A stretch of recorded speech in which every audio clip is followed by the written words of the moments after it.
പെഹൽഗാമിലെ മുറിവിന് തിരിച്ചടിക്കൊരുങ്ങുകയാണ് രാജ്യം. ദേശീയ സുരക്ഷാ ഉപദേശക സമിതി ഇന്ന് കേന്ദ്ര സർക്കാർ പുനഃസംഘടിപ്പിച്ചിരിക്കുന്നു.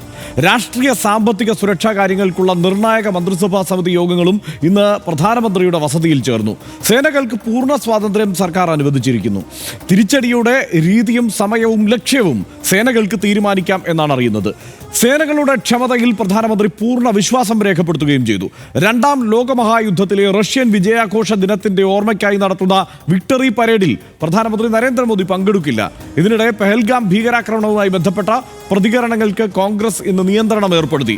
പ്രധാനമന്ത്രിക്കെതിരായ എക്സ് ഹാൻഡിലിലെ വിമർശനം പാർട്ടിയെ പ്രതിരോധത്തിലാക്കിയതിന് പിന്നാലെയാണ് നടപടി. കണ്ടുവരാം RDX റാപ്പ് 59 സെക്കൻഡിൽ. പഹൽഗാം ഭീകരാക്രമണത്തിന് തിരിച്ചടി നൽകാൻ രാജ്യം തയ്യാറെടുക്കുന്നുവെന്നാണ് റിപ്പോർട്ടുകൾ.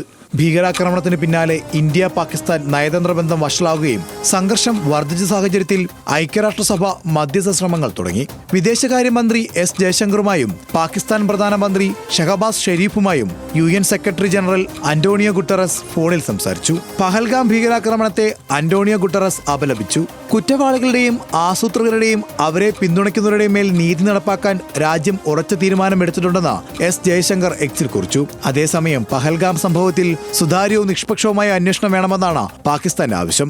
അടുത്ത 24-36 മണിക്കൂറിനുള്ളിൽ ഇന്ത്യ സൈനിക നടപടിക്ക് പദ്ധതിയിടുന്നുവെന്ന രഹസ്യാന്വേഷണ വിവരം പക്കലുണ്ടെന്നും പാകിസ്ഥാൻ. ഈ സമയം തന്നെ രാജ്യാന്തര അതിർത്തിയിൽ വെടിനിർത്തൽ കരാർ ലംഘിച്ച പാകിസ്ഥാൻ പ്രകോപനം തുടരുകയാണ്. 5 പാകിസ്ഥാൻ വെടിനിർത്തൽ കരാർ ലംഘിച്ചെന്നാണ് റിപ്പോർട്ട്. പാകിസ്ഥാന് പിന്തുണ പ്രഖ്യാപിച്ചതിന് പിന്നാലെ നൂതന മിസൈലുകളടക്കം ചൈന കൈമാറിയെന്നും റിപ്പോർട്ടുകളുണ്ട്.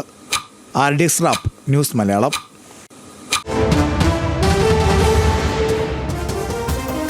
പഹൽഗാമിൽ ഇനി എന്താണ് സംഭവിക്കുക? ഡൽഹിയിൽ അടിയന്തര ഉന്നതതല യോഗങ്ങൾ ചേരുന്നു. മന്ത്രിസഭയുടെ രാഷ്ട്രീയകാര്യ സമിതി സുരക്ഷാ സമിതി യോഗം ചേർന്നു. ദേശീയ സുരക്ഷാ ഉപദേശക സമിതി പുനരുജ്ജീവിപ്പിച്ചു. റഷ്യൻ സന്ദർശനം ഒഴിവാക്കിയ പ്രധാനമന്ത്രി നരേന്ദ്രമോദി ഇവിടെ തുടരുന്നു. ഇന്ത്യൻ സൈന്യം സജ്ജമാണ് എന്നാണ് അവരറിയിക്കുന്നത്. അതിർത്തിയിലെ തന്ത്രപ്രധാന കേന്ദ്രങ്ങളിൽ നിലയുറപ്പിച്ചിരിക്കുകയാണ് കരസേന. ഒരു ദൗത്യവും ഏറെ ദൂരത്തല്ല എന്ന സൂചന നൽകുന്നു. ഒരു കടലും അത്ര വിശാലമല്ലെന്ന് നാവികസേനയും പറയുന്നു.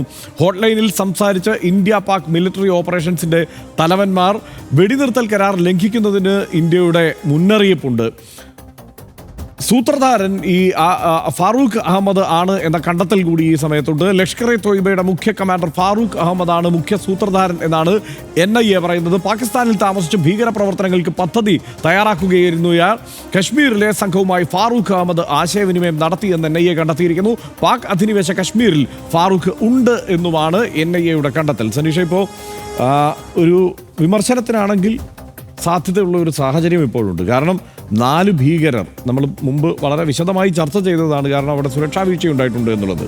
ആ സുരക്ഷാ വീഴ്ചയുടെ സാഹചര്യത്തിൽ 4 ഭീകരർ ഇവിടേക്ക് കടന്നു വരുന്നു.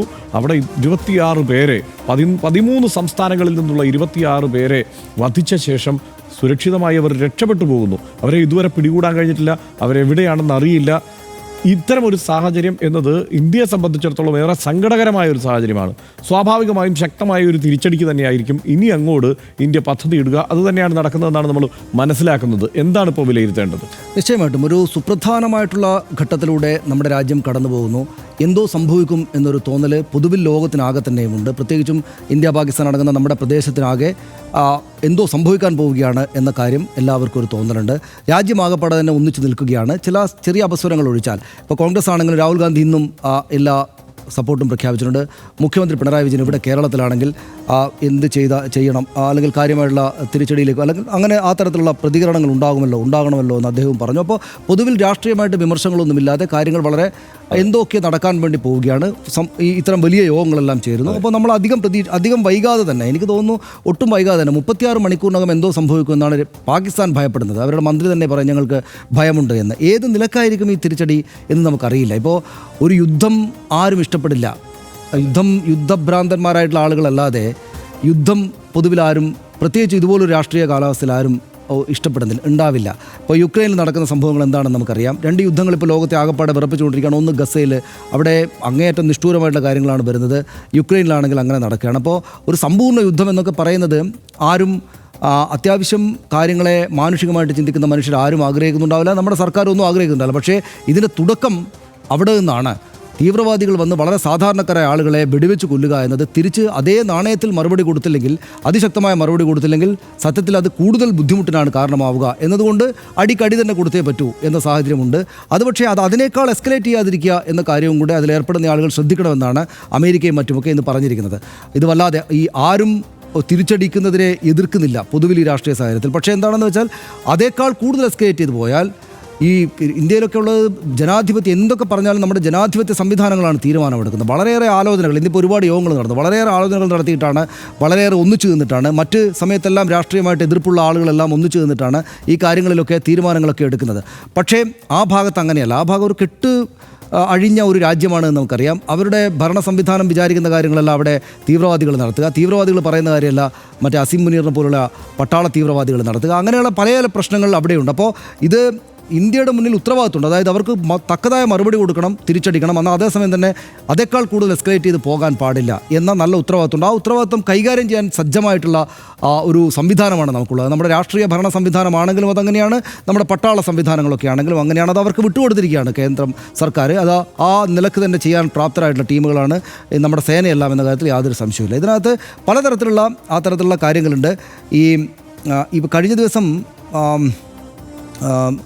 തീവ്രവാദികൾ ശിക്ഷിക്കപ്പെടും, അവർ ഭാവന ചെയ്യുന്നതിനേക്കാൾ വലുപ്പത്തിലെന്നാണ് പ്രധാനമന്ത്രി പറഞ്ഞത്. പ്രധാനമന്ത്രി അങ്ങനെ ഒരു വാക്ക് പ്രത്യേകിച്ച് ഒരു തെരഞ്ഞെടുപ്പ് സാഹചര്യമൊക്കെ മുന്നിലുണ്ടായിരിക്കെ ഇതുപോലത്തെ ഒരു നിർണായകമായിട്ടുള്ള ഒരു സംഭവം ഉണ്ടായതിനെ തുടർന്ന് തീവ്രവാദികൾ പ്രതീക്ഷിക്കുന്നതിനേക്കാൾ വലിയ തിരിച്ചടി നൽകുമെന്ന് വെച്ചാൽ അത്യാവശ്യം വലിയൊരു സംഭവം ഉണ്ടാകാൻ വേണ്ടി പോകുന്നു എന്ന് തന്നെ വേണം നമ്മൾ വിചാരിക്കാനെന്നാണ് എൻ്റെ ഒരു കരുതൽ. അങ്ങനെയുള്ള വിവരങ്ങളാണ് എല്ലായിടത്തു നിന്നായിട്ട് കിട്ടുന്നത്.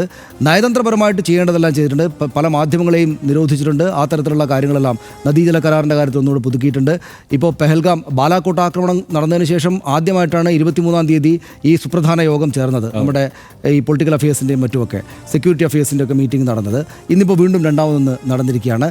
പൊളിറ്റിക്കൽ അഫയേഴ്സും എക്കണോമിക് അഫയേഴ്സിൻ്റെയും ഈ ക്യാബിനറ്റ് പ്രധാനപ്പെട്ട യോഗങ്ങൾ നടന്നിട്ടുണ്ട്. അപ്പോൾ ഇനി ഒട്ടും വൈകാതെ എന്തൊക്കെയോ നടക്കും എന്നൊരു തോന്നലാണ് മറ്റു പലർക്കും എന്ന പോലെ എനിക്കുള്ളത്. തീർച്ചയായും സനീഷ് നേരത്തെ സൂചിപ്പിച്ചതുപോലെ ഒരു ആഗോള സാഹചര്യം കണക്കിലെടുക്കുമ്പോൾ വലിയൊരു യുദ്ധത്തെ പ്രോത്സാഹിപ്പിക്കുന്ന ഒരു സ്ഥിതി ഒരിടത്തു നിന്നും ഉണ്ടാവില്ല. ഇപ്പോൾ ഇന്ത്യയുമായി മുമ്പ് യുദ്ധത്തിൽ ഏർപ്പെട്ടിട്ടുള്ള ചൈന തൊട്ടപ്പുറത്തുണ്ട്. ചൈന പൊതുവെ പാകിസ്ഥാനെ പിന്തുണയ്ക്കുന്ന സമീപനം മുമ്പ് പലപ്പോഴും സ്വീകരിച്ചിട്ടുണ്ട്. പക്ഷേ വലിയ വ്യാപാര ബന്ധം ഇന്ത്യയും ചൈനയും തമ്മിൽ ഈ പുതിയ കാലത്ത് നിലനിൽക്കുകയാണ്. ഇപ്പോൾ ജിയോ പൊളിറ്റിക്കൽ താല്പര്യങ്ങളൊക്കെ വെച്ചിട്ട് അവരേതെങ്കിലും തരത്തിൽ സമ്പൂർണ്ണമായി പാകിസ്ഥാനെ പിന്തുണയ്ക്കും എന്നുള്ള ചിന്തയൊന്നും ഇനി തൽക്കാലം പറ്റില്ല.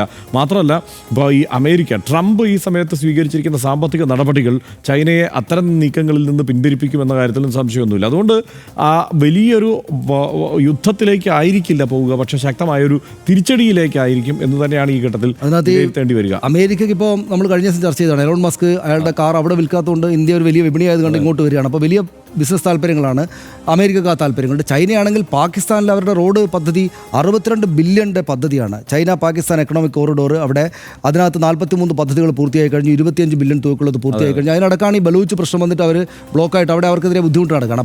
ഇപ്പോൾ അവർ എന്നിട്ട് പാകിസ്ഥാനെ സപ്പോർട്ട് ചെയ്യുകയാണ് എന്ന് പറയുമ്പോഴും ഒരു യുദ്ധമോ അല്ല മറ്റു പ്രശ്നങ്ങളോ വല്ലാത്ത തോതിൽ ഉണ്ടായാൽ അവരുടെ സ്വപ്ന പദ്ധതിയായിട്ടുള്ള ഈ കാര്യം കുഴപ്പത്തിലാവുന്ന ചൈനക്കറിയാം. അതുകൊണ്ട് ചൈനയും ഇത് ഒരു വലിയ സംഭവം ഉണ്ടാകണം ഈ മേഖലയിൽ നിന്ന് ആഗ്രഹിക്കുന്നേ ഉണ്ടാവില്ല എന്നാണ് ഞാൻ വിചാരിക്കുന്നത്. ഡൽഹിയിൽ തിരക്കിട്ട ചർച്ചകൾ തുടരുക തന്നെയാണ്. ഈ സമയത്ത് സർക്കാർ എടുക്കുന്ന ഏതൊരു തീരുമാനത്തിനും സംശയം ഏതുമില്ലാതെ പിന്തുണ കൊടുക്കുക, സൈന്യത്തിൽ വിശ്വാസം അർപ്പിക്കുക, ഇതാണ് നമ്മൾ ചെയ്യേണ്ടതെന്ന് RDX ആവർത്തിക്കുന്നു. സർക്കാരിനെ വിമർശിക്കാൻ കാരണം തികഞ്ഞാൽ അത് ചികഞ്ഞു പോയാൽ ഒത്തിരി കാരണങ്ങൾ കിട്ടും. പക്ഷേ അതിനുള്ള സമയം പിന്നീടാണ്. സാമൂഹിക മാധ്യമങ്ങളിൽ അടക്കം പ്രതികരണങ്ങളിൽ എല്ലാവരും വലിയ ശ്രദ്ധ കൊടുക്കേണ്ട സമയമാണിത്. ഉത്തരവാദിത്തമില്ലാത്ത എക്സ്പോസ്റ്റുകൾ തടഞ്ഞ കോൺഗ്രസിൻ്റെ നടപടി RDX സ്വാഗതം ചെയ്യുന്നു. ശത്രു അതിർത്തിക്ക് അപ്പുറത്താണ്. ഇവിടെ നമ്മളോടൊപ്പം ജീവിക്കുന്ന സഹോദരങ്ങൾ ആരുമല്ല എന്ന ബോധ്യം നമുക്കുണ്ട്, അതുണ്ടാവണം.